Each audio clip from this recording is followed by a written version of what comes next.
We are back on the sports section, Long Island's longest-running call-in program. Yes, let's welcome Allie, another women's lacrosse legend here at Stony Brook University. And guys, take over. I mean, this is we had you on. I know about a year ago, and especially during COVID, we were trying to get everybody. But a year has gone by, and we can talk a lot about that. Guys, it's all yours.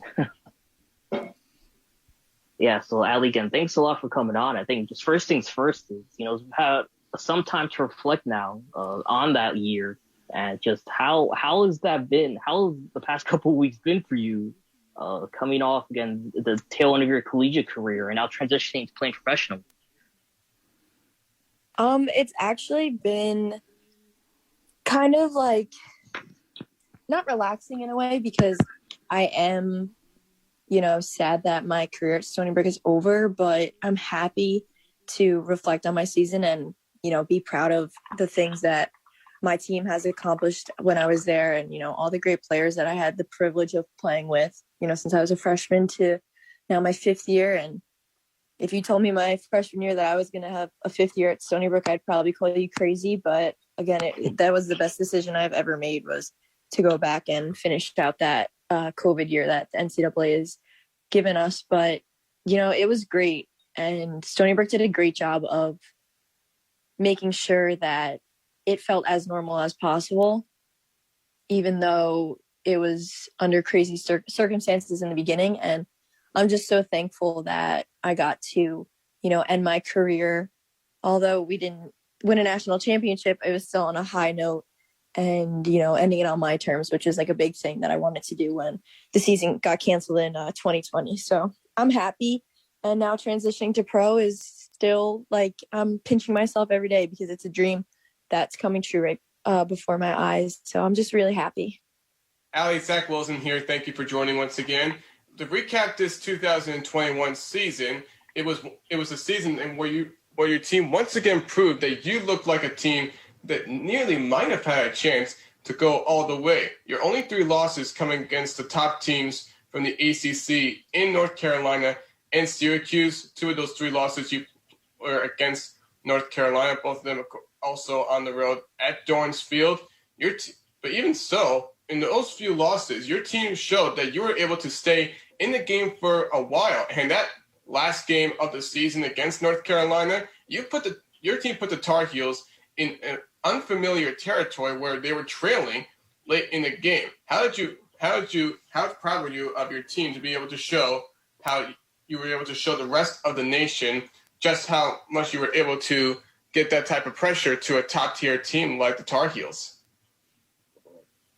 I'm so proud. I was able to watch my teammates day in and day out put in all the work that it takes to be able to do something like that. And I also am so happy that we did have such a great game with them because, I think it proves to the selection committee and the NCAA that the 8th seed was definitely way too low for us and we should have had a higher ranking. But, we did what we could with the cards we were dealt, and it was a really good run and it was a really good game, probably one of the best games throughout the whole tournament.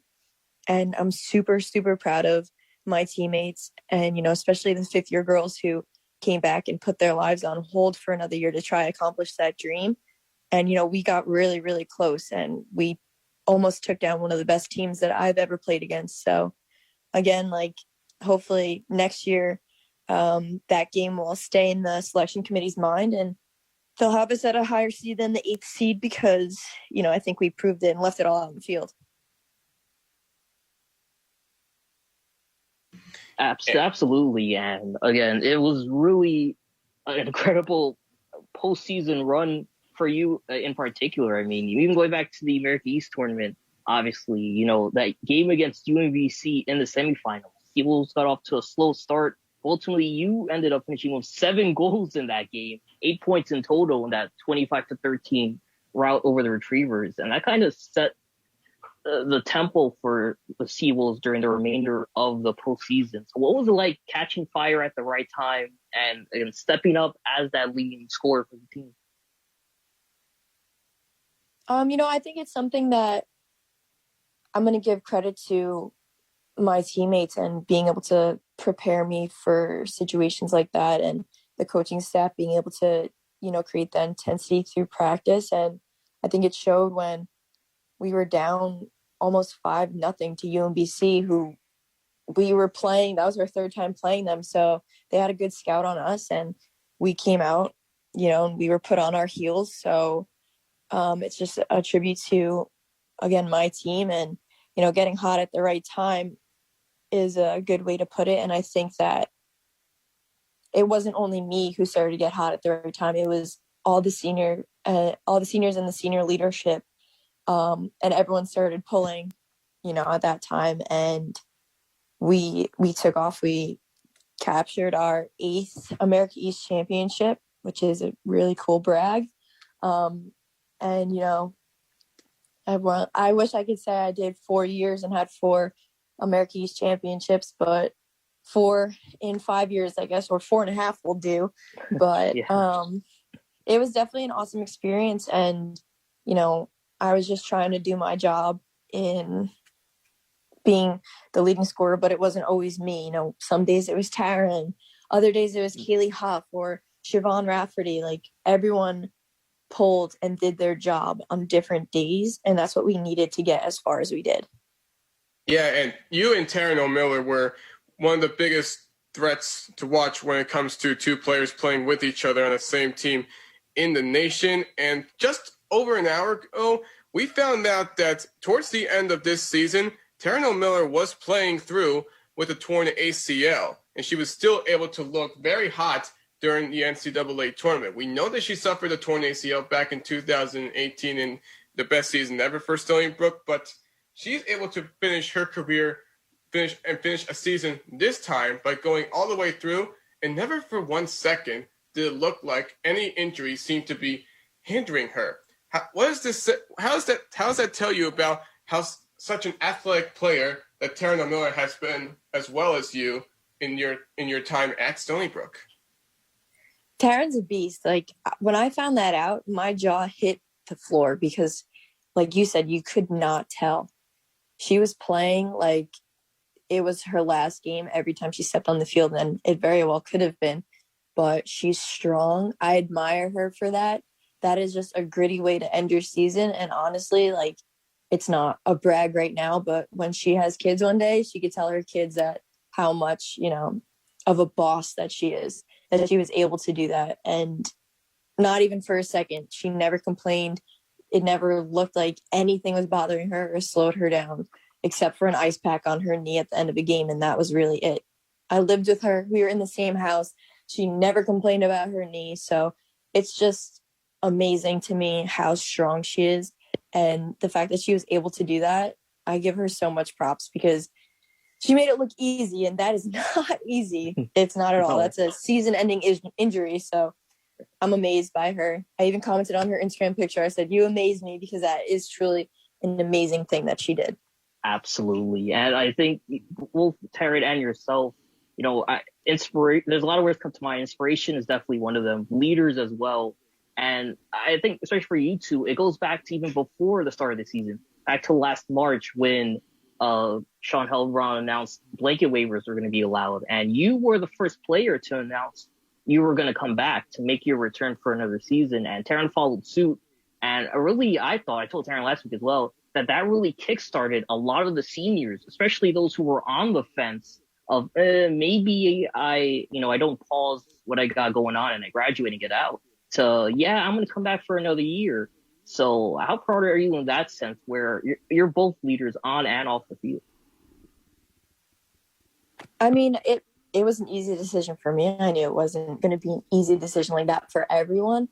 And I knew that once someone got the ball rolling, that it would inspire others to do the same, because, it was a weird situation where it's like, well, are you going to go back? And you're like, I don't know. Are you going to go back, kind of thing? So, like, once I announced that I was, which was probably the day after our season got canceled, she took a little time, and we talked about it here and there, but I never wanted to put any pressure on her whatsoever. So when she announced that she was coming back, I was so happy. And then I was really pressuring like my closest friend, Sydney Gagnon, to come back. And she tells me to this day, she's like, the only reason I came back was because of you. And, you know, we had a great year, and she ended up having an awesome season, and being able to, you know, go back on the field for one more season with Taryn and Sydney, and then adding Keely Huff, who me and Taryn also played travel across with growing up. So it was like one big reunion, while also adding in the new freshmen that we would have never had the chance to meet if we did finish out our careers in 2020. So it's like a silver lining kind of thing, and kind of awesome that, you know, I got the chance to finish out my career with two of my closest friends. Allie, we ran this question past Taryn as well. When you're presented with this choice to come back, you're already planning your future post-graduation, and all of a sudden that changes completely. What do you do? What is part of the process? Yeah, I want to play, but what am I going to do academically? What am I going to do professionally? How does that extra year figure in? How does that change your plans? And has that alter your plans now that you're done? Honestly, the decision was easy for me because I didn't have anything set up for after graduation. Like, I knew I wanted to pursue the lacrosse world, like, side of things. But the thing that really, like, sat with me when even going into my 5th year, it was hard because people were like, well, we might not have a season. Like, would you do a 6th year? And like a 6th year just sounds even worse. But like, a thing that was going through my head was, in 10 years or 5 years or whatever it is, when I look back, even when they're playing the season, let's say I decided not to come back and they're playing, like, I think I would regret not using that extra year. Like, every grown adult person that I talked to said I would do anything to have one more year of college, an extra year of college, that I get to not only play the sport I love, but further my academic, you know, success and choosing in what I wanted to do. It was kind of dumbed down to an easy decision of like, I'm going to be working for the rest of my life eventually. Like, I think I could put it off one more year to live out a dream with, you know, 30 something of my best friends. Do you feel any disappointment that you did come back to win it all? You were out there to win it all, and you fell short. Do you feel any additional regret knowing that you came back just to win it all, pretty much, and you weren't able to do that? No, because that's not what the whole experience is about. Yeah, winning a national championship would be amazing, and it's something that I would have for the rest of my life. But making it to the Elite Eight and getting knocked out by the number 1 seed, and being from Stony Brook, a mid-major, and putting us on the map and being part of a program that has created history in so many ways, I'm not disappointed at all in my choice of coming back because we didn't win a national championship. And like I said, it would be great, but I'd rather come back and make the memories that I did and lose in the first round than not come back at all. We know how people can make an impact, and we all know that Stony Brook in women's lacrosse had looked really sharp ever since Joe Spallina became the new head coach starting in 2012. I'm sure it makes sense that you owe a lot to him to put you where you are right now. How meaningful has Joe Spallina been to you as far as your ability to grow as a player and a leader? I owe him a lot, and I tell him that all the time. And the day after we lost to North Carolina, I texted him, you know, and I was like, this sucks. Like, the fact that I'll never be suiting up again and being coached by you, Stony Brook wise, sucks. And it's upsetting, and it makes me emotional, you know, even if I think about it right now, because he took, you know, I joked around on my Instagram post, like, he took a chance on a short midfielder from North Babylon, a town that was not known for lacrosse or really sports at all, besides maybe football. And, you know, a girl who does not fit the criteria of a typical women's lacrosse midfielder. You know, I'm 5'3", short, stocky, muscular thing that doesn't have long legs that can run up and down the field like some other girls that in past years were admired for. So I definitely owe him a lot based like off his coaching, obviously, and adding to my skill set. But he also has shaped a leader within me that can, you know, operate on the field, but also handle myself off the field. And it's something I'm truly going to be thankful for the rest of my life. And I've learned a lot of life lessons within these 4.5, 5 years that will get me pretty far. And I can, you know, hang my hat on and rely back on when I find myself in situations. But he was a great coach, still a coach. And I'm so happy that I get to be coached by him on USA as well. And I don't have to lose that relationship with him because, you know, I do love being coached by him, and he knows how to get the best out of all of his players. And he's proved that time and time again. And he's proved it with me and Taryn, and especially, you know, Kylie and Courtney Murphy. So he knows what he's doing. And I'd say he's done it again. And I can't wait to see him do it in the future too. Hey, Allie. Hold on, Matt. Can I just? Yeah. So I've got a similar question for you. Not exactly the same, but when you were a younger player, you know, like freshman, sophomore, around there, was there an older teammate that you looked up to or who you followed the footsteps of? Like, you know, any teammate that you maybe modeled your career after, a teammate that taught you how to be a D1 athlete? I mean, I could give this answer to so many different girls, really. I mean, there was a girl in each class above me that I still look up to. It still has not ended, you know. It was easy and to look up to Kylie because she was such a decorative player and a star. And, you know, she never let any of the outside noise like get to her. She was always so humble, a hard worker, and was so sweet to everyone on the team. She never acted better or bigger than anyone. And I was hoping when I was younger, you know, a sophomore, whenever I was watching her play, that one day I'd make it to her level of success and that I'd handle myself the way she handled her, and just being humble, kind, and sweet to everyone, where everyone would walk away and be like, wow, Kylie O'Miller was a great teammate. And, you know, then I have a girl like Dorian Van Dyke, who was a two-way midfielder that I kind of, I think I'm pretty similar to her, just a few inches shorter than her. She was a really tall player. But absolutely. Better scoring too on your end. Yeah. She was a force to be reckoned with on the field. And I wanted to model my strength of play after her. And then you have Courtney Murphy, who was a great leader and knew how to get to people in the best way. And then, you know, you have a girl who worked till she was told to stop in Sammy DeSalvo, who is just up and down the field nonstop. And then you have a girl like Mackenzie Burns, who was just a gritty, scrappy player that, again, just a hard worker. So I could keep going. I can go down a whole list of people, but those are definitely my top answers. And they're some of my closest friends. And I'm so happy that our relationship continued off the field, and that I can, you know, call them when I need advice or if I just need to have fun and hang out with them.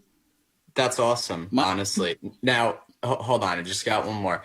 So now, in the opposite direction, this year as a graduate senior, or even last year, just in the shortened season, did you look at any of the underclassmen, the freshmen and the sophomores, and maybe think like, oh, that's the next me. That's the next Allie Kennedy. Like, can we expect another version or another similar player to you sometime in the near future? Yeah, that's funny you said that, because I actually messaged this girl. I think it was yesterday. I was like, it's your time to take over. Like, I see myself in Claire Levy so much. You know, she's a girl that was put in a big role at an early time, like as a freshman, and expected to make plays, and was held at such a high level for a young girl, like a young player, and she killed it. she rocked it. She had a great freshman year. She had such a big play against Jamie Ortega, who was a Tewaaraton finalist in the Elite Eight game, like causing like all over the field, and she was never phased by anything. Absolutely. So you're saying That's that high the torch praise. has been passed? Sorry, Ken. No, we were saying the Hey, same guys. thing. I was saying that's very Guys, high praise. I want to run. Mike set me up perfectly for this question because we're talking about players past and present, and every great coach has a family tree. People who played for them, people who assisted under them, have gone on to head coaching jobs all over sports. Mike Krzyzewski, if you want to cite an example, of a guy who's about to retire. Joe Spolina now has a pretty strong army of alumni now. Of those, include yourself, Allie, if you want, who do you think would make the best coaches? Oh, that is a tough question. I don't know. I try to think about the girls that he coached that are really similar to him and understood him the best. Could you break that down a bit too, kind of? Could you describe Coach Spolina? A lot of the listeners obviously do know, but for those maybe who aren't following Stony Brook as much, how do you describe him as a leader and especially his coaching style? He's intense. He will get the best out of you. And that was a fight for me, at least. Like I came in and I was a girl who was used to a team revolving around her in high school. And then I came to a team that was filled with stars and wasn't really needed as much. So I was a little bit too headstrong on the fact that I didn't want to buy into his system of, defense first, work as hard as you can, and then the chips will fall into place kind of thing. So, the girls who worked the hardest kind of understood him the most, and the girls who were willing to do whatever it took to win were the ones that succeeded the most within this program. And I think it's shown time and time again, like there's so many girls in each class that have left a legacy that will forever be remembered by, Stony Brook University as a whole, I guess, not even just athletics. So I guess the girls that I would like a dream coaching staff, that's pretty crazy. I would love to see Kylie take it over, and then hopefully she'd hire me, but I would love to see her take the program over one day. Man, I would love to see if that would ever happen, especially at Stony Brook in the future, if that would ever happen. But yeah, and that Kylie really has been there a lot, especially when we saw her make multiple appearances this season at Stony Brook games, especially when she did help broadcast the NCAA tournament at LaBelle Stadium along with Johnny Wincott, our friend as well. And be an assistant coach last year for Stony Brook. Yeah, you had that student advisory role to take on. How's that allowed you to still help the women's lacrosse team in some capacity? Kylie has done so much for this program, and the fact that she's still around, like I know she came to games because Taryn was on the team, but I think she came to games also because she's a really proud alum, and she is probably one of the best to be able to reflect because she, really was here like on the team when it was like on its up and up to the national rankings. She was on the team for some of the most key wins to get them in the top 10 rankings, to put them on the map. So I thank her for what she's done for this program. And I think she knows that I've told her a bunch of times. But like she helped, she did a big part in bringing the program up to where it is. So when she had the opportunity to be around the team, I would think that she would jump on that opportunity because she is allowed to see the program keep flourishing and growing, that she had such a big hand in helping get to where it is now. Absolutely. And a lot of accomplishments, obviously, during her tenure, Courtney Murphy, as you said, yours as well. And I mean, going back to the point where we're looking towards the future, you brought up a great name in Claire Levy earlier.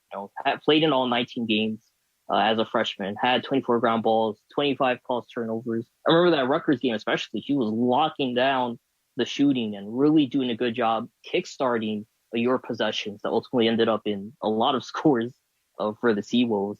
But who are you really excited for? Again, you said Claire Levy, but Jaden Hampel, Ellie Macera, those are three people that we here at Sports Section really discuss as like, if they're going to be the next version of that Sydney Gagnon, Taryn Miller, Allie Kennedy sort of duo or trio that are really going to control the conference pretty much. So who are you really excited to see take that next step over the next couple of seasons? I'm excited to see all three of those girls that you mentioned. It's going to be funny to go to games in the next coming years and be like, wow, I remember when you were a freshman and now you're a junior, just absolutely killing it, because I bet girls that are alums now when I was a freshman are just can't believe what I've done, because I wouldn't call myself a hot mess my freshman year, but I've definitely grown as a player. So I'm excited to see these players grow. Also, if you think about the sophomores that had their freshman year cut early because of COVID, so they're technically redshirt freshmen, they've got a long way to go. And talking about girls like Kaylin Hart, Charlotte Verhulst, there's big name girls on this team that have multiple years together, and I'm seeing nothing but great things for this team in the future. Yeah, absolutely. And again, too, it's just incredible seeing, especially on the offense, how every year, especially under Coach Spallino, it is the best first in the conference and ultimately one of the best in the nation. Could you kind of break that down for us as being someone who was in that system, that motion offense called the 5-2, it could also be 4-3-1 sometimes.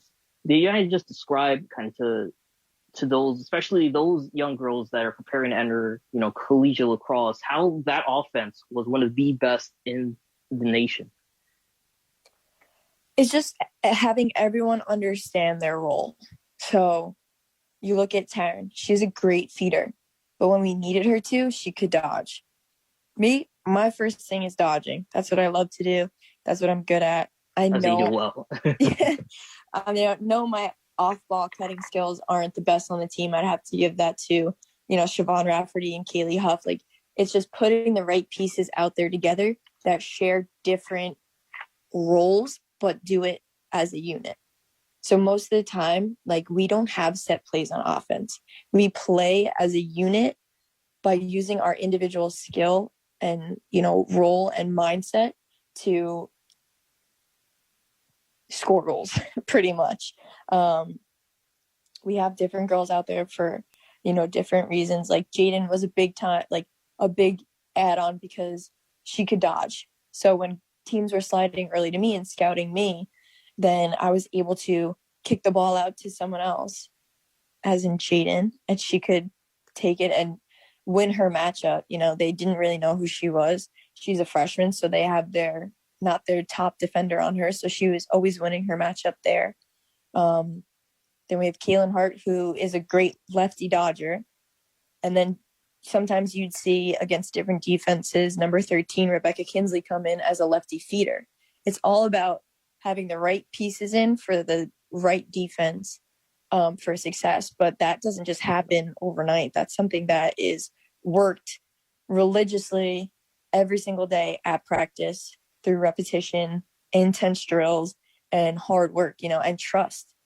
That was something that was hard to build during this year because of COVID. You can do team activities on the field, but a lot of stuff is built off the field and getting to know each other. And that social aspect of this year was really taken away. So that was tough. And we didn't have a normal fall ball year of getting to test ourselves against a different defense except for ours. Yes. And you talk about those girls and you talk about all about being able to make sure that your team gets more goals than the opponent. And that's not just defense, but it also comes through the goaltending. And we saw Cameron Hustle yeah, Halsall and Haley Hunter really perform exceptionally. So on top of all of that too, how was it like first building that chemistry and then being able to see them perform under pressure in a lot of tight games like that Towson game where Jaden Hampel went off for a hat trick? Yeah, I mean, it was awesome because if you think about the freshman class, like before they got to Stony Brook, they didn't play lacrosse since their junior year because their senior year was taken away. And then the first time they were playing against someone else was against UNC. Like, that is just crazy. If that was me my freshman year, I'd be, that's intense. That's a big step. And it, in a way, kind of accelerated them forward at a faster pace because they just had to get in, get used to it, and like really just like rip the Band-Aid off. Like, welcome to college lacrosse. You're playing the number 1 seed after 2 years or like a year and a half of not playing lacrosse. Oh, absolutely. And again, there were, go ahead, Matt. A lot's been made about Coach Spallina's ability to find talent that gets overlooked. What characteristics do you and your teammates have that got his attention that other coaches may have ignored, but he was able to build a great team out of, if you know what I mean? Yeah, I mean, it takes a really special coach to have an eye for this kind of stuff. I picked his brain about it one time, and he's like, I look for the kids that, carry their bag off the field and not give it to their parents. I looked for the kids that, were good teammates when they were having bad games. I looked at the kids who celebrated harder when their teammates scored than they did. So it's more of like finding that right personality in the people, because that's what makes a team. Like, yes, someone could be a great player, but also their personality affects the team chemistry and culture. And that's something that Joe Spallina has built. Like, the foundation of Stony Brook lacrosse is like the culture of our team is unlike anywhere else. And that is through recruiting. That is through finding the people who, fit those right pieces. And we all mesh well together. Like, I get along with all the girls on my team. And I know I've talked to other girls on different teams, and that's not the case for all teams. So it's a really rare thing that goes on inside Stony Brook women's lacrosse. It is so special. And it is straight from recruiting the people who he does. No, absolutely. And again, now kind of for you, as you said, it's shocking because, that front, it's over as a player there under Spallina at Stony Brook, but it still continues at least for the next few months and hopefully next year. So you had a really incredible week starting off first trying out for the U.S. national lacrosse team. How did that did that get set up for you? And then what were you looking forward to the most for the upcoming week? Yeah. So when Spallina was named to the coaching staff, I think there was one tryout that they just invited a lot of girls to. And then after that, he was able to bring me along, and I'm so thankful. And I've been a part of the training camps and team ever since. And it's a crazy experience. Like, I've been doing this since 2018 now. And it's something I never get used to. Sometimes I look down at the penny that I'm wearing and it says USA on it. I'm like, that is insane. It's insane that I'm wearing that across my chest, but also I'm playing against girls that I knew growing up. I have watched and scouted on, on TV and on like through college lacrosse, and girls that I've played against who, maybe we went head to head during the game, but now I'm playing alongside of them and they're great people. Like, it's really crazy to think about in that aspect because it's such a humbling experience being, a part of this team and just being a part of something like bigger than yourself, of having the chance to represent your country is really cool. And I will never get used to wearing that uniform and hearing the anthem. It kind of makes me emotional every time. In your words, how do you match up compared to the rest of the field for the U.S. World Lacrosse Tryout team? You know, it's hard to say because I'm myself's biggest critic. You know, I can do a million great things, but I'll just focus on the one thing that I don't do so great. But it's cool because so many of us bring such different skill sets to the team. So it's difficult. It's difficult to say where I stand. I'm obviously not going to say I'm the best midfielder, but I don't think I'm the worst. I just am a different player than some of the girls there. You know, there's a lot of tall midfielders there who run like gazelles and have the longest stride length, and I'm out there running like a running back on a football field. So I think I just bring a different style of lacrosse, the Long Island lacrosse that I think the U.S. team is missing.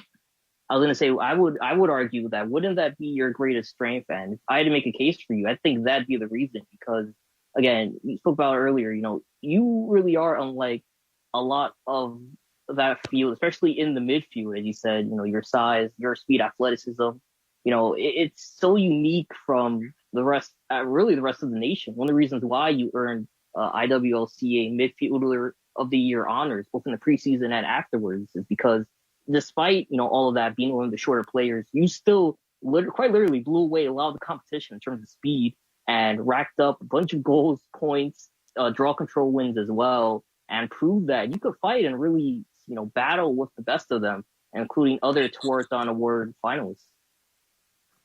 Yeah, I might be the shortest midi ever to win the IWLC Midfielder of the Year, but you know, I'll take that statistic. You know, I was overlooked because I was overlooked by a lot of colleges because of my height. So it's just like the cherry on top that I was able to, you know, be recognized as the best midfielder this year. So it was really cool.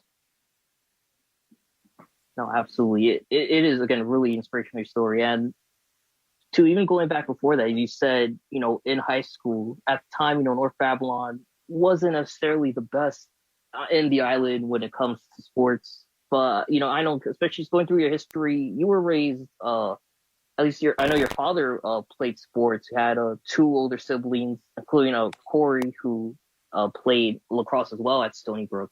So what was that like in the household growing up? How prevalent were sports in your life? Oh my God, I grew up. It's crazy. My family dynamic is something that, you know, I wouldn't trade for the world. I grew up at Stony Brook. Like, me and my sister are 9 years apart. So when she was in college, I was like 9 or 10, and running around the stadium, just under the scoreboard, like doing crazy things because no one would go to the games, and it would literally just be me and my friend running around doing whatever we wanted. I grew up thinking that, you know, everyone. Yeah. I grew up thinking that everyone went to the field at 6 a.m. with their siblings and their dad to work out. Like, it was just normal to me. That stuff, like, type of stuff was normal to me. So, like, working out, training, and playing sports is, like, pretty much all I knew for a while. And, like, I'd go in the front yard, and my dad would have, you know, my sister play me one-on-one because she was a low defender and I had dodge past her, but she had such, you know, an age advantage on me that I would get so frustrated. So it was really fun growing up in my household. I mean, sometimes there were competitive events between the siblings that, you know, got a little out of hand, but that's expected. But I love my siblings, and, you know, they're my biggest supporters now. So I'm really thankful for them. Right. In a sense, too, I think it kind of contributed to that accelerated growth when it came time to playing organized lacrosse, especially in high school. I mean, you know, as you said, even though you were often outside, you weren't outmatched. You outmatched your opponents. It was kind of like you knew they're going to be bigger, but I'm the better of the two. I mean, from your freshman to senior year in high school, you had 273 goals scored. That's 9th in the entire state of New York. Wow. I mean, yeah, I was gonna say, how did you feel kind of about that in high school, where, you know, what was your expectation from freshman year, and what did you see in yourself as you can progress throughout it? For high school? Yeah, in high school. Well, high school was like a way different animal. You know, we were not the greatest. We went 3-13 one year, and then we had a coaching staff change, and then the next year we made playoffs for the first time. And I was surrounded by girls who lacrosse wasn't their main sport, and it's kind of crazy on Long Island to hear that girls on my high school team didn't play travel lacrosse, but that is like unheard of now. Everyone's on a travel team. Like everyone is belonging to a different travel club at this, day and age. But when I was in high school, I was the only Yellow Jacket player on my team, and Yellow Jackets is a crazy big travel club, lacrosse club. So it took a lot, but I was playing with my closest friends, like 3 or 4 of my closest friends, that we had such good chemistry that, it really didn't matter who we were going up against or really, like, we were just playing for each other. And we've been a part of North Babylon lacrosse since we were so young, so it meant a lot to us. No, again, it was incredible too. And again, as you said, it's to be, especially there, it's insane to think about, that there's only one player playing club lacrosse, in high school, especially because I just know so many of our listeners, especially the future of women's lacrosse are, they're all a part of a few travel clubs throughout the year. And the Yellow Jackets as well is, they one of the best, not only in New York, but in the nation. I believe they are ranked best in New York, and I think second nationally this year. But I mean, it's just absolutely remarkable to see how you've seen that growth in lacrosse. We're not only in North Babylon, but also throughout the island during your playing time. Yeah, women's lacrosse has gotten a lot of traction. I'd even say this year, this is the most like social media coverage I've seen on women's lacrosse since I've played the sport. But, growing up, it was on Long Island, it was the Yellow Jackets. And then there was another club that opened up called Top Guns. And then we were rivals because we were just used to being the only team. And now there's probably 15 different, maybe more, because town teams are now making their own travel teams, that it's fit. Like if you don't make one, there's a dozen other you could choose from to go play for. So they call it like the fastest growing sport. Like that's what people refer to as lacrosse. And it really is, because it is just taking over. And I'm just so happy, because sometimes I would go somewhere and people would, see my goggle tan, and they'd be like, "Oh, you just come back from skiing?" And I'm like, "No, like I play lacrosse." And they're like, "What's lacrosse?" So like, I haven't got a lot of those questions, like what's lacrosse. I'm hoping people, are starting to figure out what it is. And it's awesome to see that it's growing enough liking and traction to have a pro league and have something to do after college for it and pursue your dreams. Yeah, and that's what you're going to be doing, of course. The other big news for you this week, being the second overall draft pick in the Athletes Unlimited draft. How did that come about, and how honored are you to be that second overall draft pick in the first ever, mind you, Athletes Unlimited, formerly Women's Pro Lacrosse League draft? Yeah, I mean, it's crazy. I think being the number 2 pick helps me out, because I like to chase things. I like to prove people wrong and, show like, hey, should have picked me number 1 or something like that, because it keeps me hungry and, striving for success. But it also is crazy to know that I was chosen to go pro and fulfill a childhood dream of mine that even when I was a child dreaming of it, it wasn't a thing, but I was just crossing my fingers and hoping that someday it would. And here it is. And I am so happy. And like I said, I'm just going to be honored to be playing with and against the best of the best. Absolutely. There are 56 players overall, and this is going to be starting July 23rd, running to the end of August. And there's a lot of U.S. national team members. Kayla Traynor, Michelle Tumolo, Kaylee Waters, Kylie O'Miller, of course, for that Stony Brook connection there. And it's 5 weeks of intense gameplay. And how interested are you kind of in the rules of this? Because this is really unlike for sure I've ever seen. You have 8-minute quarters, 9v9 gameplay, so you have a lot more bodies on the field, and a 60-second shot clock on a 80-yard by 50-yard playing field. Yeah, I actually had no clue that the rules were going to be like that. I thought it was just going to be like the college game, honestly. But I'm excited. It sounds like a faster pace kind of play, and I think that fits into my skill set. So we'll see. Any chance I get to play any form of lacrosse, I'm going to, really be thankful for. And the fact that I get to suit up, may not be in a Stony Brook uniform, but I still have the chance to play the sport that I love. And the rules could be absurd, and I'd probably still play. Well, speaking of which, indoor lacrosse on the men's side, talking about absurd rules. Basically hockey without the ice. Much tighter. It's harder to switch hands. You're the dedicated lefty or righty.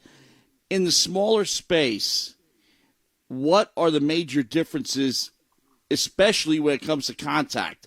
When you have a much smaller space, people are going to be banging into each other more. How does that work? You're talking about box lacrosse?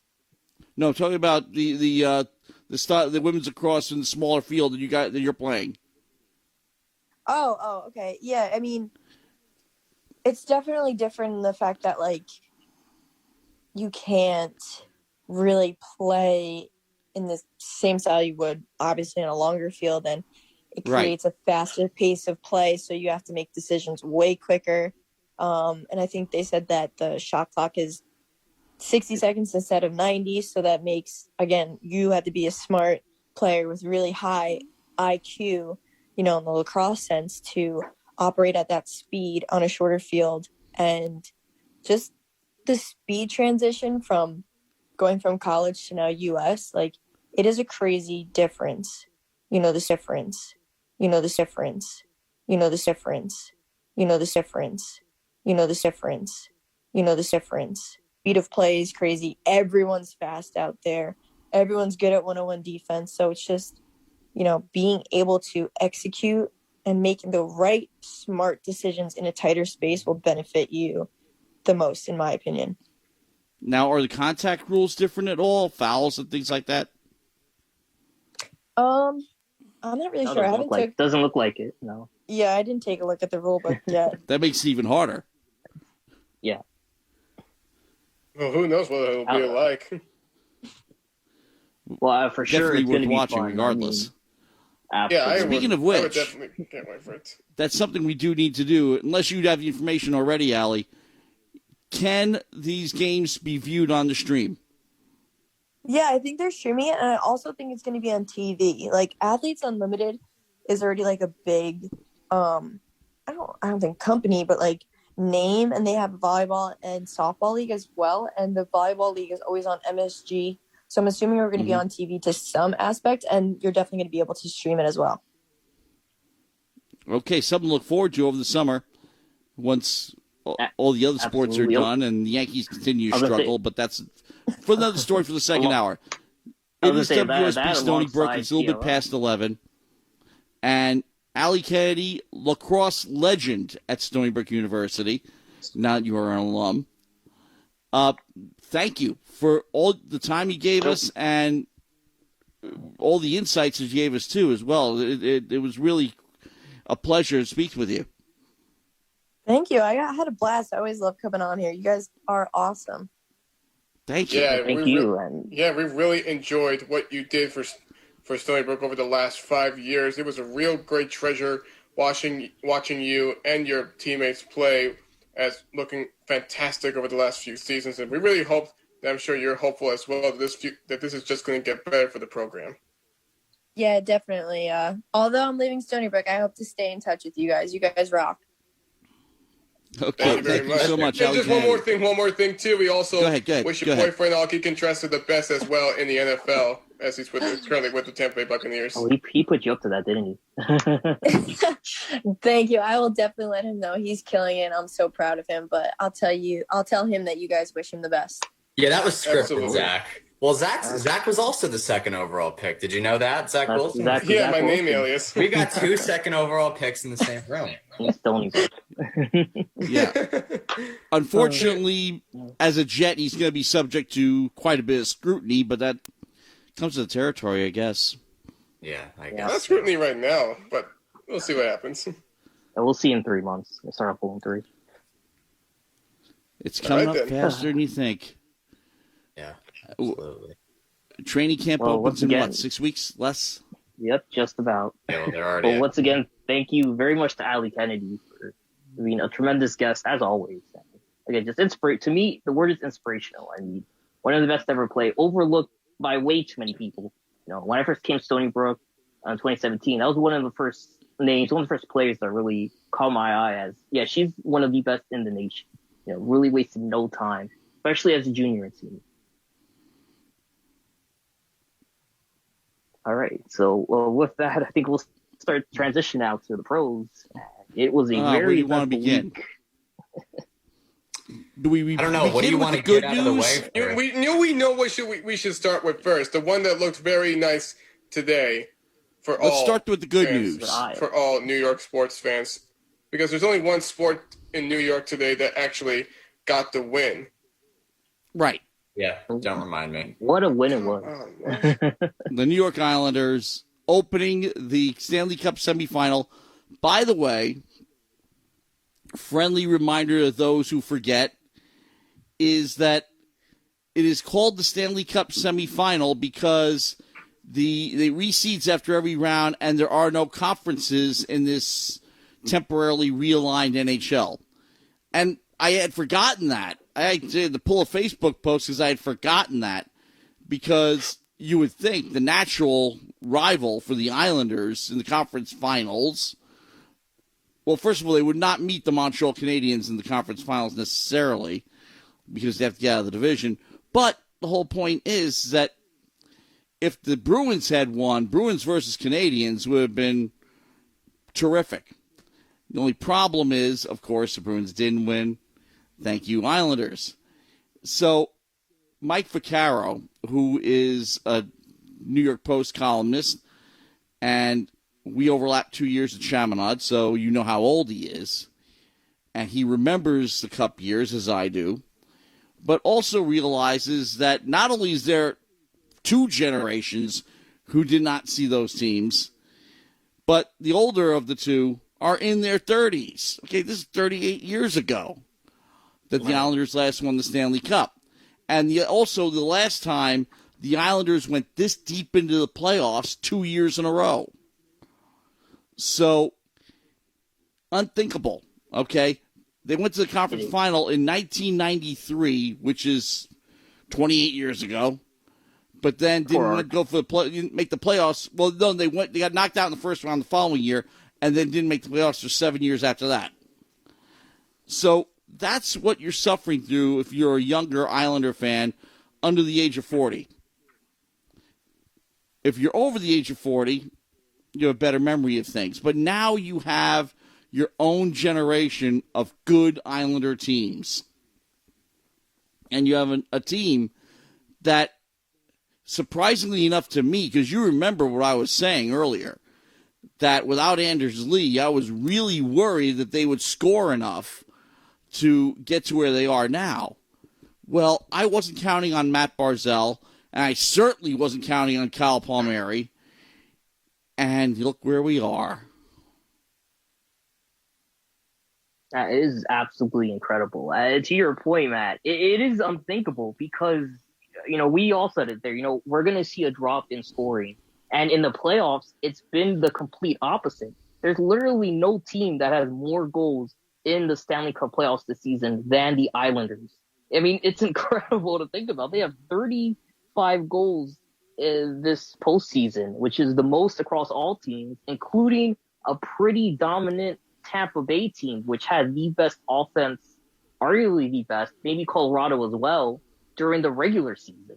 This is what happens from a team that's trying to defend the Stanley Cup that they won last year, and rightfully so. I mean, Tampa Bay being able to take down top teams like the Florida Panthers, who were riding high until until the Lightning shut them up, and then apparently they did the same thing to the top seed in their own division in the Carolina Hurricanes that looked very promising too until Tampa Bay shut them up as well. Seems like Tampa Bay has been shutting up many people so far, and almost looks like the Islanders also have a good chance to shut them up too with a big revenge. And really, this game one, after what happened game one last year against them, we really need to acknowledge that this was really the type of turnaround they needed to start the series against the Lightning this year. Agreed. I mean, it distinguishes, I think, the two teams. You remember back last year, it was an 8-2 blowout loss for the Isles in game one. And after that, both teams had each other's number, I'd say, where it was very much a chess match. And here, it really followed suit of the end of that series compared to the first game, where there were counter after counter attack after counter attack going on. And for a long portion of the game, there was no scoring being done. It was just two defenses trying to get some offense going on the opposite side. But to me, that really... You go ahead. Yeah, you can continue. That really strengthened the Isles, to me, their game plan, because shutting down, again, probably the best offense remaining in the postseason, you could argue, and in terms of just players, you could argue Vegas as well, in terms of players and their experience. It really showcased that this Isles defense is the best in the NHL remaining of the four teams, number one, and number two, that they got a great shot at winning this game or winning the series if they're able to keep every game a low scoring game, as in a 1-0 or a 2-1 win. Yeah, and really, it seems like the Islanders just have a knack for looking really good when they're the underdog in the playoffs, because they were the underdog once again, being the lowest seed from the Eastern Division, yet they were able to pull off the 6-game series win against the top seed Pittsburgh Penguins that featured Sidney Crosby, and the Boston Bruins, who were the 3 seed after they defeated... That perfection line, that's right. And that perfection line. Pasternak. And Bergeron, too. That was just a big combination, but the Islanders able to win that game because their defense was able to step up, and the offense, too, even though Oliver Wahlstrom didn't play, Travis Zajac had to, and he seemed to have filled the shoes pretty well for Wahlstrom. I mean, really, yeah. Kyle Palmieri is also the biggest one. Was another deadline acquisition. A Lamoriello guy, because Lamoriello brought him into the Devils and started his career there. But the other important thing, too, is first 2 games of that series, Barzal wasn't on the board. And then after that, he's everywhere. And I mean everywhere. Literally. In terms of his scoring, yes, he's scored, 4 goals in the past 5 games? But correct. Most important thing, too, is that, hey, those pictures I took that you saw on social media, I was down 10 feet behind the photographer, which just tells you how good the iPhone 12 camera is.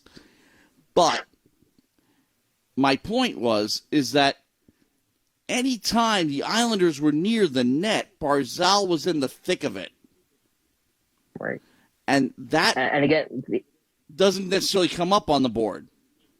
Yeah, they needed that too, because you remember that was originally Anders Leroy. He was the guy who was that gritty offensive player in front of the net who was going to fight for those tip-ins or, those loose puck battles and try to knock it in front of the goalie. With him gone, the Isles, for a lot of the end of the regular season, they struggled finding a replacement. Because, again, those free agent acquisitions, or those trade acquisitions, they weren't doing anything. Barzal was silent.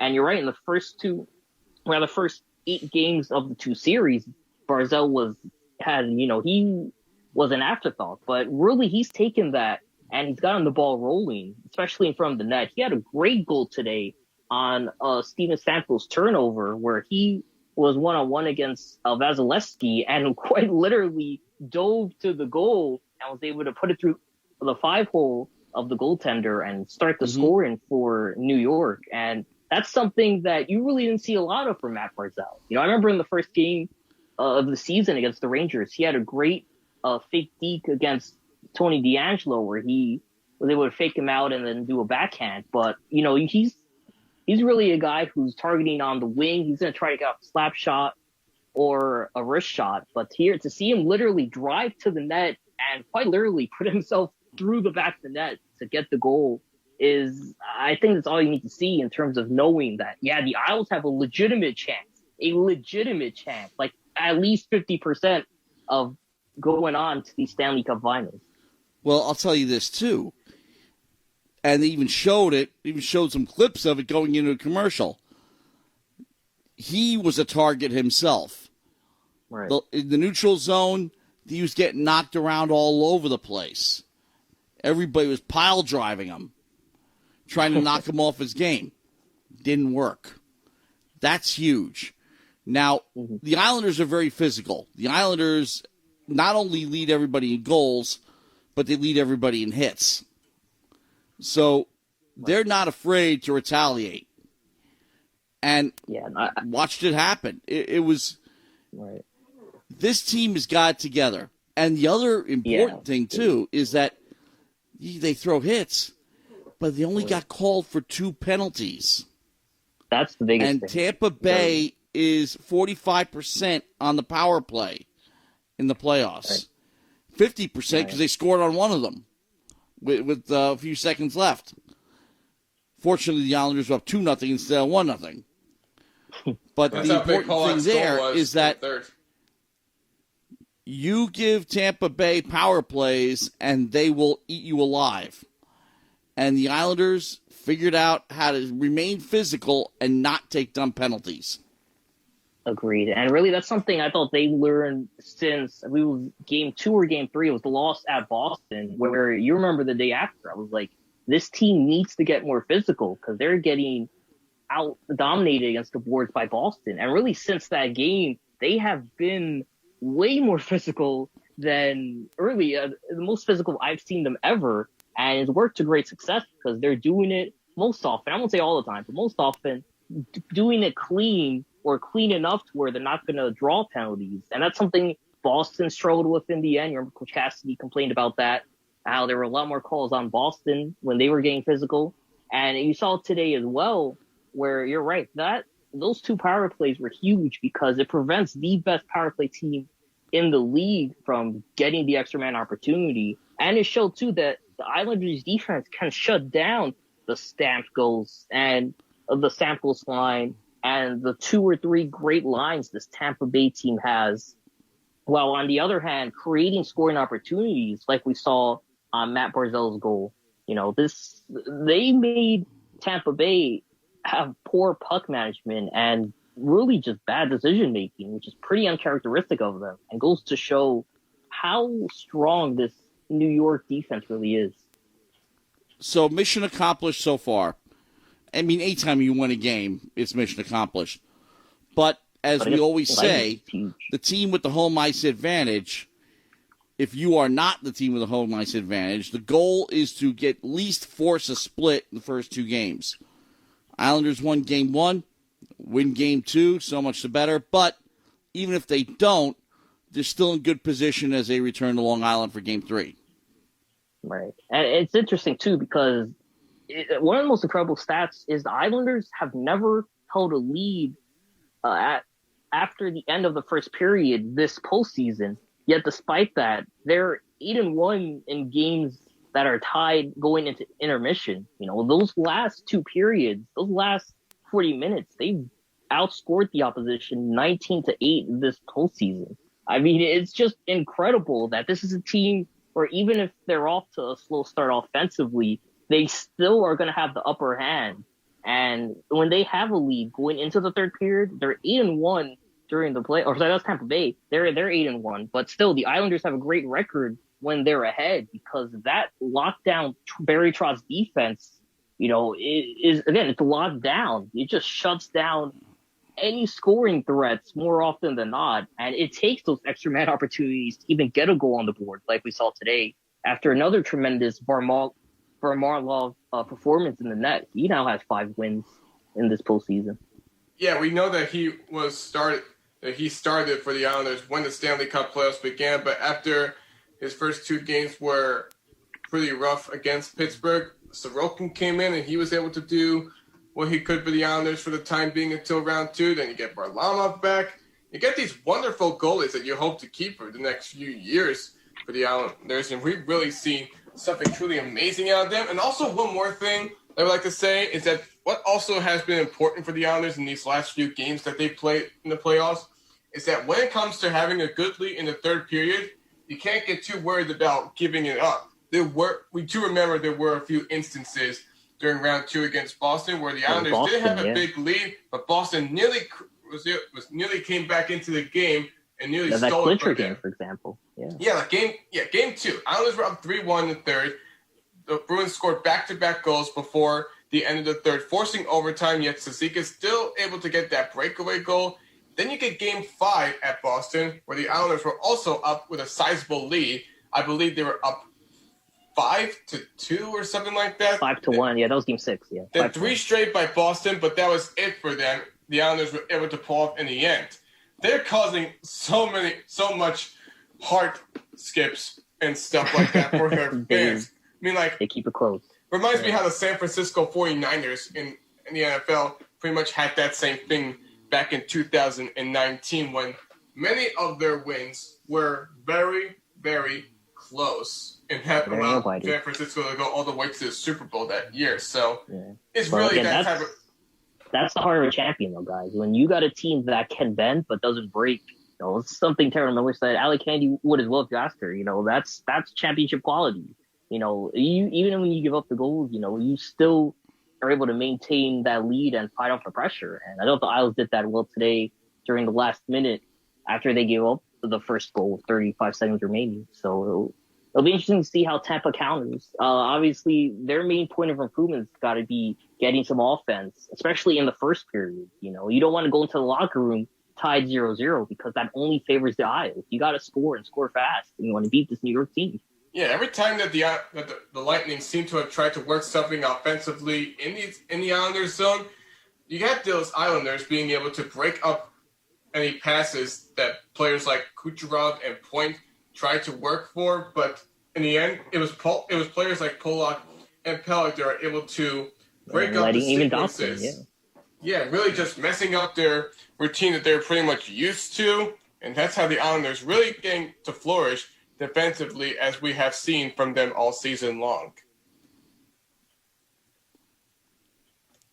So we continue on with Game 2 in Tampa Bay, and then Game 3 and 4 on the island. But things are looking good for the New York Islanders at this point in time. However, we are in almost same old Nets mode, and that means having one and even two of your big three out of commission at the worst possible time in the conference semis against the Milwaukee Bucks, who have now evened the series, won both their home games, Nets won theirs, and we start from 0, actually -2 in the Nets case, because two of the big three are out.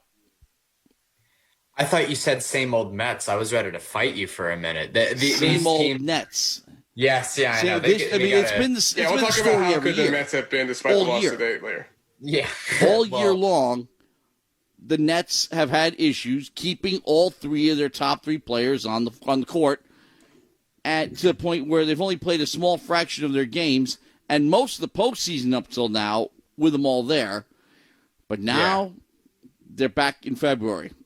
Yeah, well, so the latest blow that you're referring to is today Kyrie Irving went down with an ankle. What did he sprain his ankle? He left the stadium in a walking boot and crutches. That's probably just precaution. That was probably precautionary, because I can't help but imagine they're probably going to force him to play on that injured ankle. He can't miss this game. You can't force Kyrie Irving to do anything. No, I know you can't, but you know what? I mean, he owes them the amount of time he's taken off despite his salary. He owes them playing hurt. And this is in Kyrie Irving's pedigree. It's not about necessarily owing the team this. It's owing himself this. Okay? he isn't who he is if he's not a competitor. Right. And That's yes, true. Yeah, if he's going to play a big role in advancing this team, he's got to be out there. He knows that. Right. And this, if he wins this ring, he could potentially be looked at as, I'm not about to say top 5 or even top 10, but he can start being looked at as an all-time point guard if he wins this year. So this is big for Kyrie Irving. And this is in his pedigree. It was what I was about to say earlier. He got hurt 3 times last year. The 3rd time was season ending, right? So he couldn't compete in the bubble or anything like that. In Boston, he got hurt in the playoffs. And in LeBron's first year back with the Cavs, he got hurt in the playoffs and missed the NBA Finals. A lot of people like to do the if, then that. A lot of people say if Kyrie Irving were healthy for that series, the Cavs might have won that series. And, that's reasonable. That's a discussion for another day. But Kyrie Irving gets hurt at the worst possible time, and it happened again. Okay, this game, even though the Nets came in leading the series, and they're still not trailing, right? Technically, on paper, if you just look at the record, they're not in a bad situation, right? They're eventually going to come home. But this was the worst possible time. And he has now a real confirmed track record. 3 different teams he has done this for. And the Nets are going to rely heavy on Kevin Durant, or James Harden is going to have to – I hope his hamstring – he wakes up tomorrow and he can do jumping jacks 25 in a row because he's needed now. James Harden does not miss games. James Harden usually leads the league in minutes and plays 80, 81 games per year. So he's hurt. He's not milking this injury. He's not like load managing in the playoffs. He's genuinely hurt. So that's concerning to me. Hopefully with the time he's gotten off, he'll be able to come back and at least give the Nets a facilitator and another scorer. But the Nets' problems go deeper than their injuries right now. I'm not going to go game by game. That's going to eat up too much time, and really baseball is kind of more important right now, even though this is the playoffs versus the regular season. Playoffs are more important.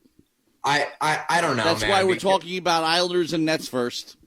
Yeah, but the Islanders are on a different type of run than the Nets. The Nets are heavy favorites. The Islanders are the expectations for the Nets are much higher.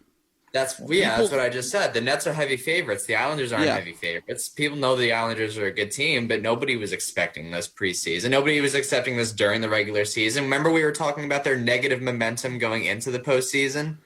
Turns out that I wouldn't go that far. The Islanders are underdogs compared to the defending Stanley Cup champion. They're underdogs compared to a team that can outscore them when it wants to. True. But they're not the same underdogs they were last year. Yeah. No, First time since 1993 they got to the conference final last year. Yes. This time the expectations were higher even from them. And now you're thinking that while, of course, when you're going up against the other 3 teams, yes, Tampa Bay being one of them, if they get past Tampa Bay, they've got the winner of Montreal and Vegas. And all of a sudden, the Cup becomes a possibility. They got to get past Tampa Bay first. Right. But anyway, we digressed. We weren't talking about the Islanders anymore. Well, no, it's interesting because it kind of, ties into it here where, again, the Nets now they really are in that uncharted territory where it's only KD that's playing as opposed to just Kyrie or even just James Harden going up against one of the other best offenses still playing in the Bucks, where you got Giannis Antetokounmpo finding his way to the basket now more than ever, in the postseason. Chris Middleton is really woken out of his slump, and even today, they got guys like Drew Holiday and PJ Tucker, even Bryn Ford. Bryn Ford. That's the difference, because those top 2 guys, unlike the Nets, you can let Giannis and Middleton score all day long. But if you shut everybody else down, you'll beat them. Right, exactly. But, here's the thing. overall, this series, not counting today, the Nets defense was not good today. But the Nets defense has been decent. Well, it's been actually very good this postseason, and it was very, very good the first 3 games of this series. Now, they all season long, they've been allowing too many offensive rebounds. That has continued into this series, but at that point, they're never going to turn that around. Giannis is not dominating. Okay, I know what you just said, and yes, the statistics say Giannis is dominating, but Giannis is just doing what Giannis does, and it's not special. Giannis isn't a great facilitator. Giannis can't shoot a 3-pointer or a free throw, no matter how many times he gets to the line. I mean, he got a free throw violation a couple of nights ago. Was that Thursday night? So, they're just losing. The Bucks aren't winning. The Nets are beating themselves. They're like you just said, Matt, where the secondary guys are contributing, and that's why the Bucks are winning. With the Nets, their secondary guys have been excellent all year. They've fallen asleep. I mean, Bruce Brown has, despite some decent stats, has really been letting them down in big moments. But the fact that he's even taking big shots is questionable coaching to begin with. And then Joe Harris, what was he, 1 for 11 from the floor in game 3? They need to step it up, especially if Harden and Kyrie are not going to play. Okay, More often than not, Joe Harris has been their 4th guy. I'm talking about when one of these guys is out, Harris has always found the opportunity to fill in the gap. Right. And more so than any other net. And other guys have done so too. But Harris, he may actually prove to be one of the most valuable player on the team. The X Factor. Yeah. Right. No, the X Factor is still KD.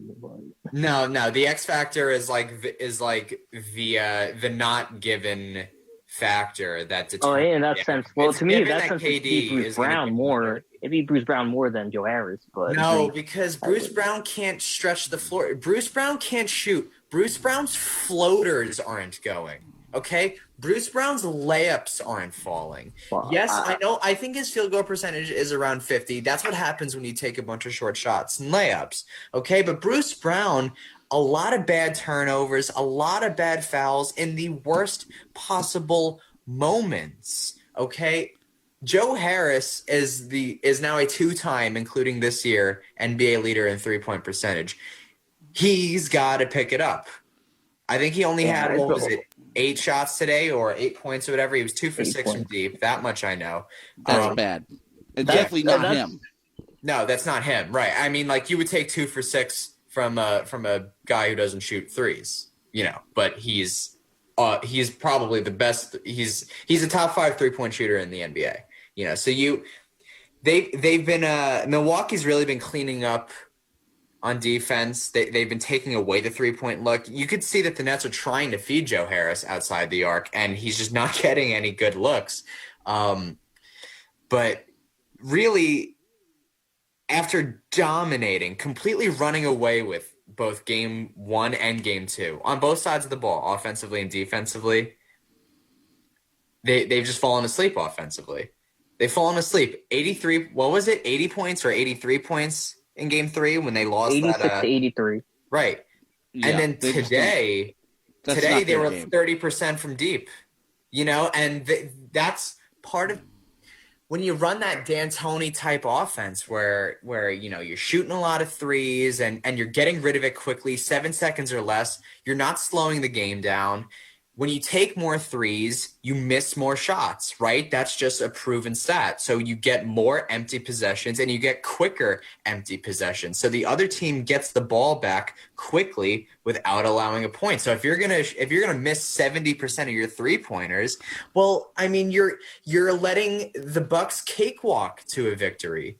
You're letting them cakewalk. Because Drew Holiday has never really been a postseason performer. He's never really been in the postseason, really. He's been on losing teams his whole career. But Middleton always lays down in the playoffs, and he hasn't exactly had a great series. He was very good in game 3, but when you don't slow the game down and you just let the Bucks have their way with you, everybody's going to put up big numbers, and that's exactly what they're doing now. The Nets have to do what they did in Game 1 and Game 2. Make Giannis shoot because he can't. Foul him when he gets inside because he can't convert those free throws. Let Middleton do whatever. Screw it. Let Middleton drop 40. It doesn't matter. Drew Holiday isn't shooting the ball efficiently. Okay, even the game where he had the game-winning layup, he had a terrible night that night. Let him do whatever. Okay, and the bench players, whatever. I would say that therein too lies the problem with losing Harden, obviously, and Kyrie. Yeah, you got Jeff Green back, but in terms of the guards, especially guarding at the perimeter, the problem with the Nets, especially I thought in Game 4 when Kyrie went down, was that they just weren't able to space the floor. And Milwaukee made adjustments from Game 1 to now. I mean, go back to the first couple of games, and it was really heavy ISO ball. You give it to Giannis at the top key, and he's going to try to drive it in. We'll see what happens. And that's where we're able to stop it. Really since the middle portion of Game 3 on, if someone like Giannis or Chris Middleton called for a pick and roll and they didn't really get a good look, they just reset and, flow into a secondary action. And from there, they'd find someone else to hand it off to, like Drew Holiday. And that's how a lot of the Bucks were able to get on the board, is because the Nets didn't have that stopper anymore, especially at the top, where you could, get a guy like Kyrie Irving to apply all that pressure on the guards and try to force turnover. Instead, you saw a shift, really, where the Nets went heavy ISO for Kevin Durant in the post to try to knock down some fadeaways, and they ended up committing the most turnovers they have this entire postseason at 17. Right. So that's really my biggest concern, is that's kind of where the identity of this team is going now, where they're going to try to, and they're going to have to rely heavily on Kevin Durant. And again, you got guys like Chris Middleton, Giannis, they didn't have the best start, but they're getting real hot now. And again, it only takes 4 really hot games for you to take the series. Right. And, that's something where today and tomorrow is really got to be, they really got to figure out a game plan that's going to work and fast. Because Yeah. Well, I do want, so I'm glad you pointed out there, what was it, 17 turnovers, right? 17 turnovers. And earlier what I was saying was in the 7 seconds or less offense, if you get it, you shoot it, and you miss it, and only 10 seconds go by, that's basically a turnover, That's, sure, it's not statistically a turnover, but that's effectively a turnover. You gave the ball back to the other team without scoring in a very short amount of time. And when you're as weak inside as the Nets are, and the Bucks are as strong inside as they are with Giannis and, Brook Lopez is 7 feet tall, you're guaranteed to lose. Guaranteed. They could have Kyrie, Harden, and KD all on the field. If they shoot 30% from deep and commit 17 turnovers, they're losing. It doesn't matter. It doesn't matter who's on the field there, right? So, I do believe in Kevin Durant's. Therein kind of lies the other problem too. When you had KD, Kyrie, and Harden, you were guaranteed 20, 25 points each from them. So, you only needed 15 or so other points, maybe 20, 25 from your other role players and bench. And more often than not, then that secured the win.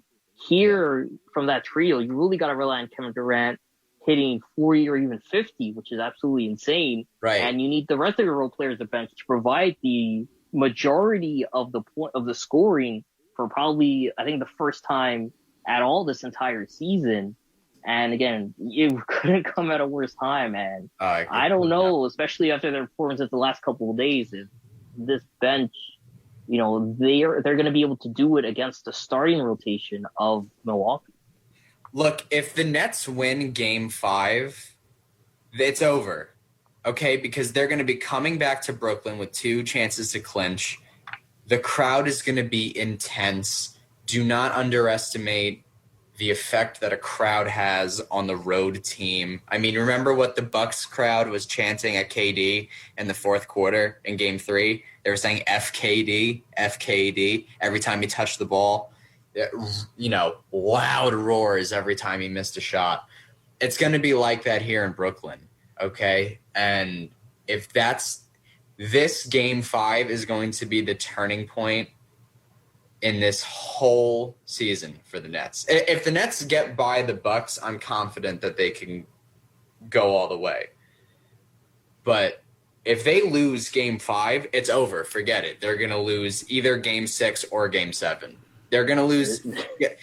And we should point this out, too. Blake Griffin did an outstanding job defensively on Giannis. Today, he didn't play in the second half. He barely played. I don't know if he got hurt, but if he got hurt, forget it. They're not winning Game 5 either.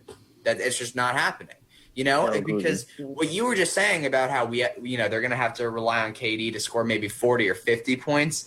Well, look at how that worked for the Celtics, who the Nets just dominated in 5 games. Jason Tatum was dropping 50 burgers every night, and it was not even close to enough. Luka Doncic, everybody was like, oh, it's over for the Clippers. They're done. Luka's a beast. Luka's going out there getting 45, 50 every night, and he continued to get 45, 50 every night, yet they lost. They lost in 7 games to a team that everybody, myself included, thinks has no heart. I think the Clippers actually kind of suck, to be honest with you.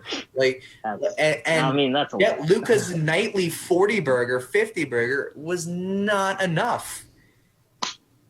So KD was the 8th worst defense in the NFL? In the NBA? Who cares if he goes out there and gets 50? And if anybody can, it's him. But if he goes out there and gets 50, will that even be half of what they need? Joe Harris, who is an elite shooter, not having a good series, he's never really been like a 20-point guy to begin with, right? Like he usually will go 6 of 7 from deep and he'll score 18 points on the night. He's not going to give you 25. And I don't know if they ask him to. I don't know if he can do that, Blake can't. Blake can still defend, and Blake can still go get you 10 to 15. And, that works when you have a second superstar like Kyrie Irving or James Harden. But they don't have either. So, trouble's a brewing for the Brooklyn Nets. So you get to see the potential opponent in the conference final tomorrow at 7:30, Philly and Atlanta, and then, of course, the other Western bracket, Utah Jazz and LA Clippers that you just mentioned. One of them will be facing the Phoenix Suns, who just swept the Denver Nuggets. Yes, and that was ended in overtime, actually. Yeah, Phoenix Chris beat Paul Denver 125-118. So Phoenix is the only one that's locked in to the conference final. But what's coming up now, again, do I think whoever comes out of this series, Milwaukee or Brooklyn, I think could give Philly or Atlanta a run for their money. Okay. I don't think they have anything to fear at either one of these teams. Although I'm sure there are some people out there who want to see Joel Embiid against Giannis. I do think that Philadelphia is very dangerous, but I like Milwaukee's chances against Philadelphia because they can defend the post, they can defend the paint. The Nets can't, but the Nets can outshoot the Sixers. And yes, which they've done. That actually matters. Like it's kind of the only sport. Basketball is the only sport where if you can't, you can be horrible defensively. All you need to be is better offensively, right? Like in the NFL. No. You remember my good enough theory. No. You can't be hard. You can't be a Mike D'Antoni team. Mike D'Antoni is never going to win a championship as a coach. And some argue he shouldn't be a coach. Right. Well, I mean, to be fair, he's the assistant coach, but it's the same. I was going to say he's done perfectly offense. well for Brooklyn right now. Well, as an assistant, but I'm saying is as a head coach, I've been calling him Mike D'Antoni for years now because there's no D. D. Yeah. But just what I was trying to say was that basketball is really the only sport where, as long as you are elite offensively, you are a title contender. Okay, it's not like that in the NFL, right? Like fair enough. How good was the Cowboys' offense in 2019? I think they were the first. I think that they led the league in offense in 2019. Yet they were 8-8 and they missed the playoffs because they couldn't take the ball away on defense. But the Nets are where they are now. Yeah, largely because they stepped up their D when it counted, and in the playoffs, it counts. Yeah, and that D even gave themselves a chance in Game 3. And after losing today, I bet you they wish they took Game 3. Every game-tying go-ahead shot that they had the chance to make, they missed.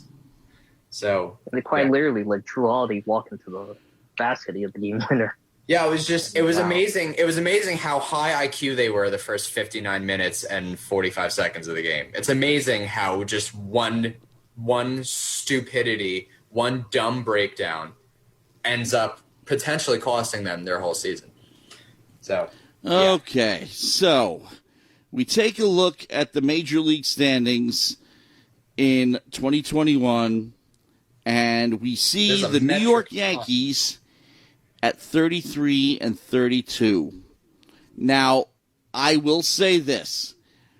At this stage of the season, I have seen past very good Yankee teams at this. I've seen them at 37 and 37.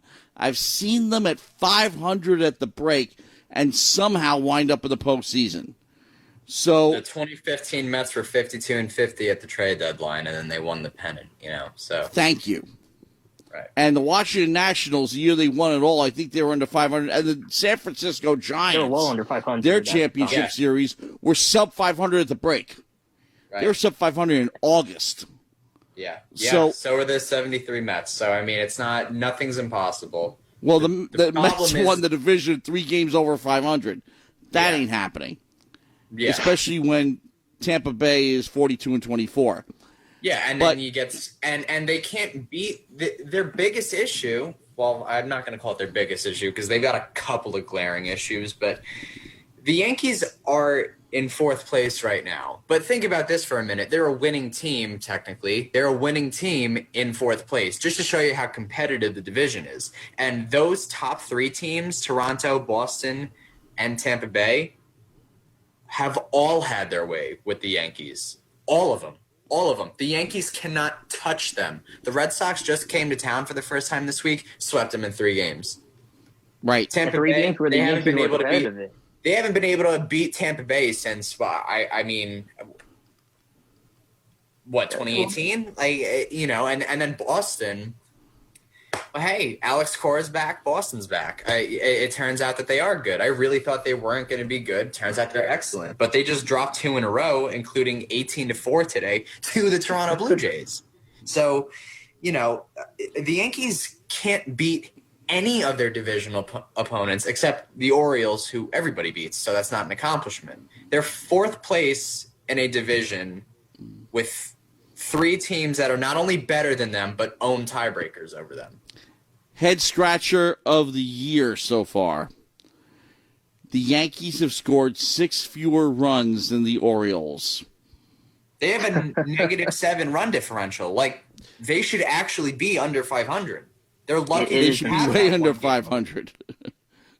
Right, they're cruising right towards it. They are cruising right towards it. But Minnesota, look at Minnesota, 13 games under 500, and they've scored 40 more runs than the Yankees have.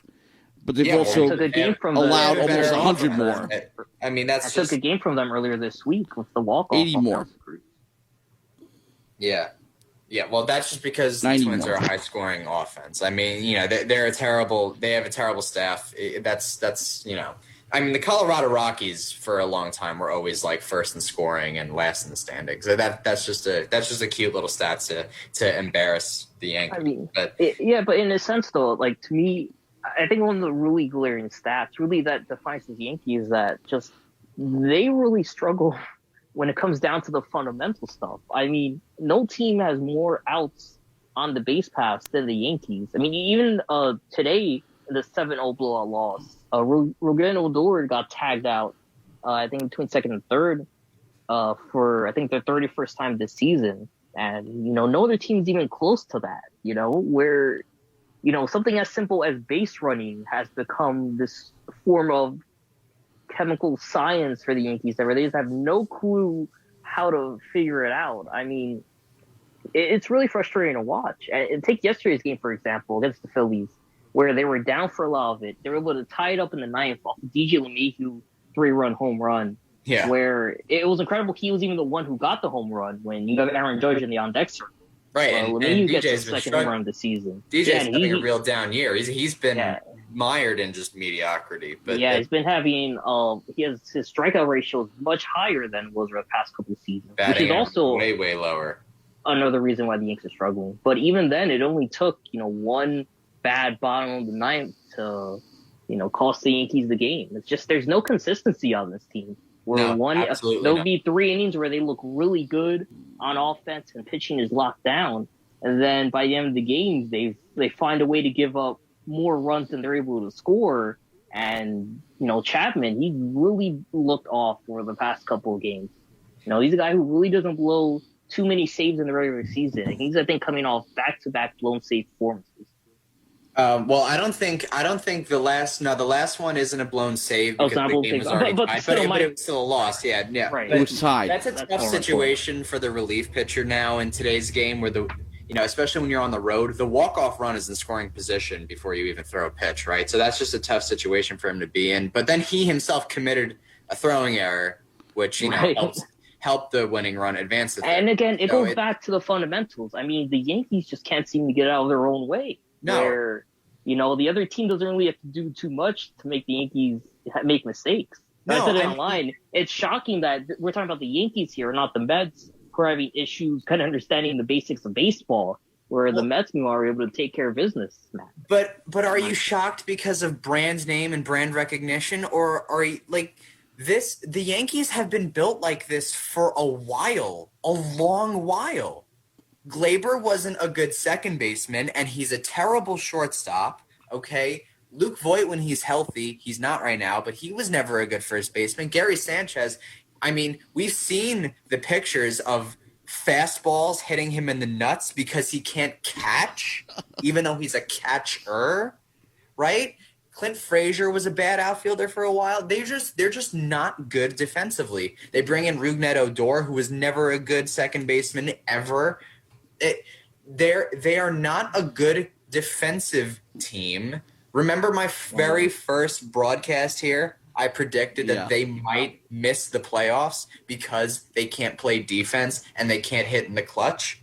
Well, offensively, we're like what? That was April 18th. That was the day that Stony Brook swept UMBC. So now it's June 13th. So we're 2 months later, they're in the same place. They're in the exact same place.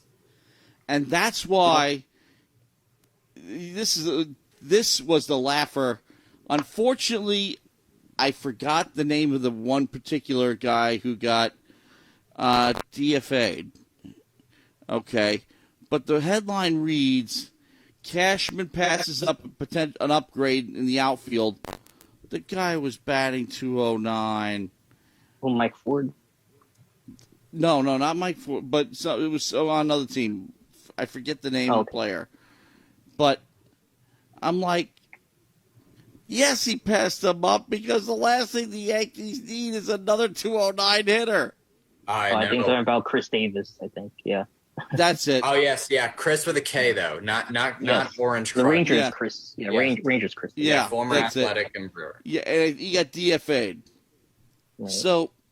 And he's a right-handed bat too, just like he doesn't even fit the well, I guess technically he does fit the Yankees because he's a low average hitting, unclutched, bad defensive, right-handed hitting power hitter.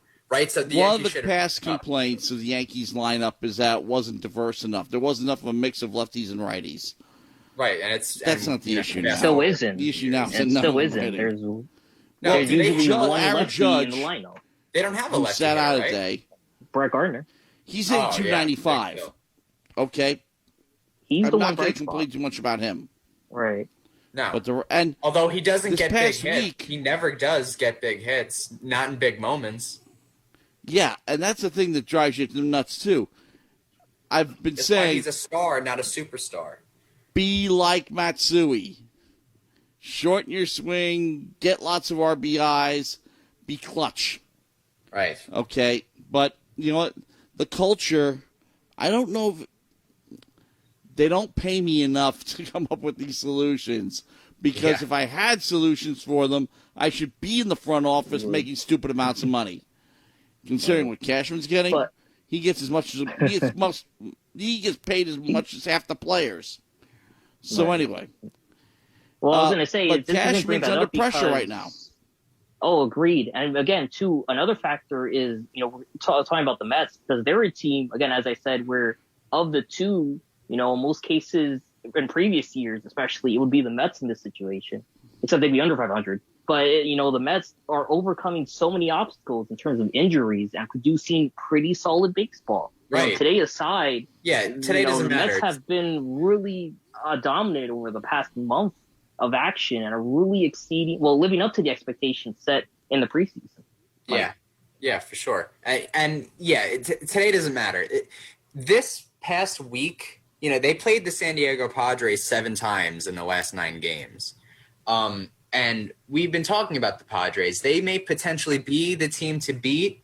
Well, the Mets just won the season series against them. They split 4 games on the road in San Diego and then took 2 of 3 at home. That's exactly what a great team is supposed to do. You're supposed to play 500 ball against the good teams, and then you're supposed to beat up on the bad teams. Of course, you get they the only played open. Good. What was that? You get the standings open, and I didn't realize this. I knew the Met offense didn't amount to much. What I did not realize is that the Mets have scored the fewest runs in Major League Baseball by far. That's because the Mets have played the fewest games in Major League Baseball by this far. This is also partially true. I mean, it's true as a fact. But runs per game, it's not high anyway. The games in hand here. They've scored 219 runs. The next team after them is Pittsburgh with 223, and they're 18 games under 500. Right. And minus 90 run differential. For that, well, the Mets, their runs allowed, 202. Exactly. And the Chicago White Sox, 222. They also have the biggest run differential in baseball. But they got a crazy good offense. Incredibly tremendous offense. But they also have incredibly stingy pitching. 222 runs allowed. Giolito as well. Yeah. I mean, one of the reasons for the Mets' success is really, one of the reasons for the Mets' success has been, I'd say, the top trio of pitching they threw out with Jacob deGrom, Marcus Stroman, and Tajon Walker. Now, they're the only 3. The Mets are the only team where they have 3 players in the top 15 in terms of ERA, and combined, those 3 average less than 2 runs given up per game. I mean, Jacob deGrom had another tremendous outing. His ERA is at a .56, just cap of the deGrom watch, and he sets record after record. You could take your pick on what's your favorite, hit record, whether it's he's the second pitcher, 100 strikeouts and fewer than 5 earned runs in 10 games, joining Chris Sale, or how he has more RBIs than runs given up. But at the same time, Marcus Stroman, after missing most of last season, has really found his stride, and Tajon Walker has really rebounded after struggling in Atlanta a couple of years ago. So that trio has delivered not only exceptional pitching, but long pitching, averaging about 5 to 7 innings per game. So you're relying less on your bullpen, which is one of the reasons why the Mets lost today, because they had to go to Family in the 6th, because most of their pitchers have been burned out in the series against San Diego. So they're able to win those 2-1, 3-1, 4-1 games. Right. And that's also big. 17-6. Today was supposed to happen because they had a 3-man bullpen and a 2-man bench because VR had a personal issue and someone else. Oh, and Billy McKinney's knee is sore. So today they were supposed to lose and they still had a lead in the 7th inning. Even their losses are really moral wins. They're competitive. They're uber competitive, and they're getting Jeff McNeil back this weekend, and then next weekend they're getting Michael Conforto back. They're going to have a fully healthy. Well, no, but they're going to have a mostly healthy lineup. they're going to start Yeah. scoring at like a good rate and not a below average rate, because right now, the lineup has been it's been good enough. It hasn't been good, it's been good enough. But if you insert Pete Alonso and Francisco Lindor, I think, have stepped up over the last 7 days. Alonso's batting 321. Lindor's at 240 and has 6 hits. Alonso has 3 home runs. Lindor has 2. Yeah, but Lindor's batting. That's a perfect example of good enough.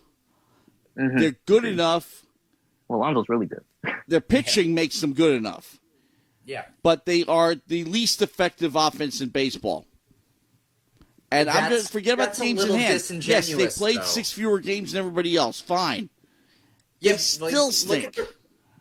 But look at the runs per game, and also their RISP has been so much better lately. They've been getting timely hits. It's the opposite of the Yankees. It's about being opportunistic. It's not about being glamorous. It's not about averaging 5 runs per game, because whenever the Yankees would do that, it would be 15 runs versus the Orioles and then 3 runs versus whoever's in first place. Or it's like the Red Sox, where you got 7 runs or 6 runs and still lose 7. Right. Yeah. Well, that'll happen every now and then. But the Mets have been good enough, and they're going to be better now, and they're not going to disrupt like lineup chemistry or whatever, because they haven't been particularly good. There's no good chemistry. enough. Right. So they're already 7 games above 500. They're going to catapult. This right here is MLB added a column to the standings. That the record against teams with greater than 500 records. Tampa Bay comes across very nicely at 26-16. The White Sox, for all their pitching prowess, are 11-16 against teams better than 500. Even the Mets are 10-14. But that's not that tells you something right there. That sounds bad. That's actually good. Like, what Tampa's doing is absurd. That's 26-16 is that's crazy. You can't replicate that. But you want to play about 500. That is about 500. 10-14. And with a lot of minor leaguers as well, as we approach midnight, Matt. Yeah, the whole AAA Syracuse Mets team is 10-14 against above 500. Obviously, that's not totally true. But guys, we've reached 11:59 and 54 seconds. Okay. That means time to call it a night.